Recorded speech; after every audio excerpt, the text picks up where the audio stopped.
புரட்சித்துடைய பெயர் இல்லை, படமில்லை, அம்மாவுடைய படமில்லை என்று தான் சொன்னேனே தவிர, என்னை அழைத்தார்கள். அழைக்கிற போது இதை பார்த்த உடனேயே நான் அந்த கூட்டத்திலே கலந்து கொள்ளவில்லை. பத்திரிகையாளர் பரபரப்பாக இருக்கிறார். இன்னைக்கெல்லாம் எத்தனையோ பேர் பேசிட்டு இருக்காங்க. அது வேறு, அதுக்கெல்லாம் சொன்னால் வெறும் வம்பா போயிடும். அது ஒரு கான்ட்ரவர்சியில் பண்ணிடுவோம். எத்தனையோ பேசுகிறாங்க, ஏதோ சொல்கிறாங்க. அதை பற்றி எனக்கு கவலை இல்லை. சொல்வோர் சொல்லிக்கொண்டே இருக்கட்டும். என்னை பொறுத்தவரையிலும் என்னை சோதிக்காதீர்கள், அதுதான் இடத்திலே வேண்டுகோள். இபிஎஸ் ஓபிஎஸ் பிளவுக்கு பிறகு வலுவிழந்து பிரிந்து கிடக்கக்கூடிய அதிமுகவுல செங்கோட்டையின் ரூபத்துல அமைதியா இருந்த விவகாரம் புயலா இப்போ வெடிச்சிருக்கு.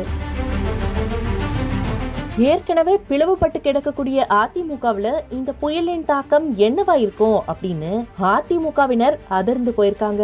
இந்த நிலையில தான் எம்ஜிஆருடைய பிறந்த நாள் பொதுக்கூட்டத்துல வெடித்து பேசியிருக்காரு செங்கோட்டையன். இவருடைய பேச்சின் பின்னணி என்ன அப்படிங்கறத இந்த வீடியோல பார்க்கலாம். அதிமுக ஆட்சியில கொண்டு வரப்பட்ட அத்திக்கடவு அவிநாசி திட்டத்துக்கு நன்றி தெரிவிக்கும் விதமா கடந்த 9ஆம் தேதியன்று கோவை மாவட்டம் அன்னூர்ல அதிமுக பொதுச் செயலாளர் எடப்பாடி பழனிசாமிக்கு பாராட்டு விழா நடைபெற்றுச்சு. இதுல அதிமுகவின் முக்கிய முகமான செங்கோட்டையனுக்கு அழைப்பிதழ் கொடுத்தோம். அவரே நிகழ்ச்சியை புறக்கணித்திருக்காரு. அதிமுகவுல எடப்பாடிக்கு சீனியரா அவர் பெரிதும் மதிக்கும் இடத்துல இருக்கக்கூடிய செங்கோட்டையன் நிகழ்ச்சியில பங்கேற்காததோடு அதுக்கான காரணம் ஒன்றையும் கூறியிருந்தாரு. அத்திக்கடவு அவிநாசி திட்ட குழு நடத்திருக்கக்கூடிய பாராட்டு விழாவில் முன்னாள் முதல்வர்களான ஜெயலலிதா மற்றும் எம்ஜிஆர் படங்கள் வைக்காததால தன்னுடைய உணர்வை வெளிப்படுத்தும் வகையில இந்த விழாவில் பங்கேற்கல அப்படின்னு தெரிவிச்சாரு செங்கோட்டையன். அவருடைய அந்த பதில்னால அதிமுகவுல என்ன நடக்குது, அதிருப்தியில இருக்கக்கூடிய செங்கோட்டையன் தனியா செல்ல போறாரா, மீண்டும் அதிமுக பிளவுபடுதா அப்படிங்கிற வரை அரசியல் களத்துல பரபரப்பு பற்றிருக்கு.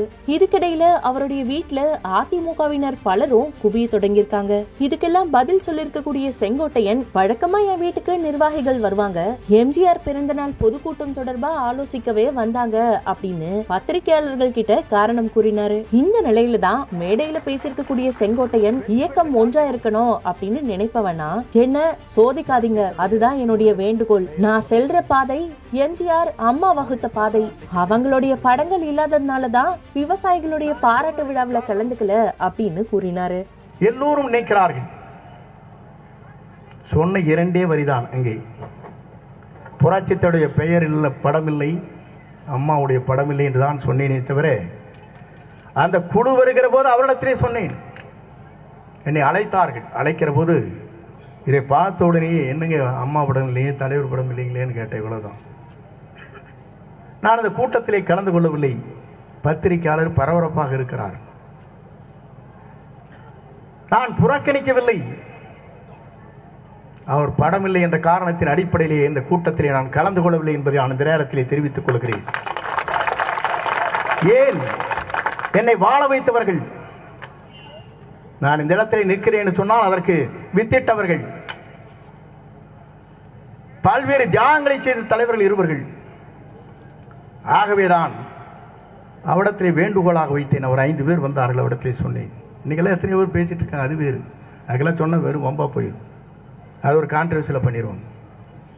என்னை சோதிக்காதீர்கள், அதுதான் இடத்திலே வேண்டுகோள். இதையடுத்து கட்சி பிளவுபட்டு கிடக்கக்கூடிய விவகாரத்துல அதிமுகவினரின் குரலை பிரதிபலிக்கும் விதமாகவே செங்கோட்டையனின் பேச்சு அமைந்திருக்கிறதா கூறுறாங்க அரசியல் விமர்சகர்கள். அதிமுகவின் உட்கட்சி விவகாரம் தொடர்பா இந்த வீடியோ பார்க்கக்கூடிய நீங்க என்ன நினைக்கிறீங்க அப்படிங்கறத மறக்காம கமெண்ட் பண்ணுங்க.